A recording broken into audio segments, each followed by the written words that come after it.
insult people, it's not just limited to the tongue. Yes, I can say you're like this. That's an insult from the tongue. But you can also do it by gesture as well. Show in a certain way, by hand. For example, if someone, let's just give you an example. Someone has a disability, they can't walk properly. You don't say nothing to them, but you're walking in a funny way to ridicule them. That's also forbidden from this verse as well. لا يسخر قوم من قوم. That you're looking at someone's negative trait and you're making fun of that. That is impermissible, whether it's by the tongue, whether it's by the hand, whether it's by gesture, whether it's by acting. Yani, if we see something negative in somebody, to highlight that in any way is impermissible in Islam. But it's done with the intention of insulting, ridiculing, defaming. Yani kisi ka mazak udana, to make people feel bad about themselves. This is absolutely impermissible in Islam.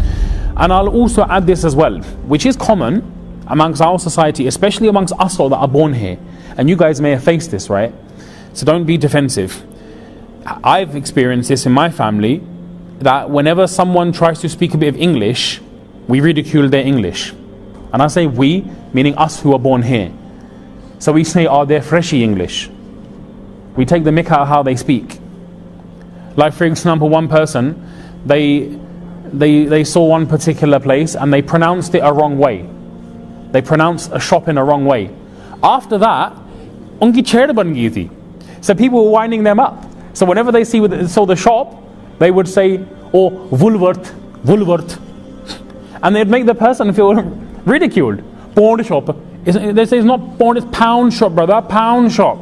But the way you're talking is disrespectful. That's also la yaskhar qawmun min qawm. And then what happens is, subhanallah, we see people, this has become a trend on YouTube, right?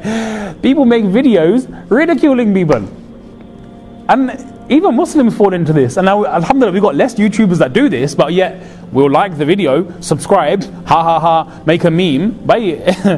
This isn't the quality of a Muslim. And I say this because we have family who are from abroad. When someone comes, if you ridicule them for their English, they become defensive. Now they don't want to speak English in front of anybody.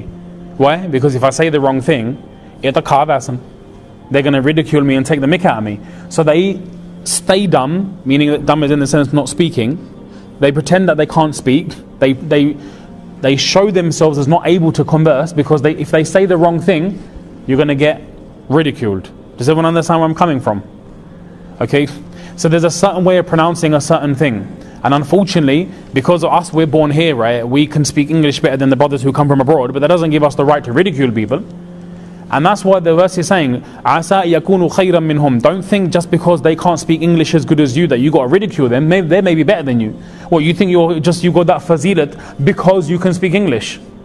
How do you know?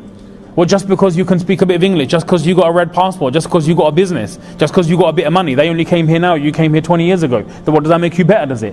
No, only Allah knows who's good and who's not. So I feel this because I have relatives and they've gone through this, and we hear about this as well. So it's our duty to highlight this. And I hope and pray that someone listens to this and then they will pluck up the courage to go to those people and offer an apology and say, I'm sorry, if I ever made you feel like that, I'm sorry. And just offer an apology. An apology will go a long way, inshallah.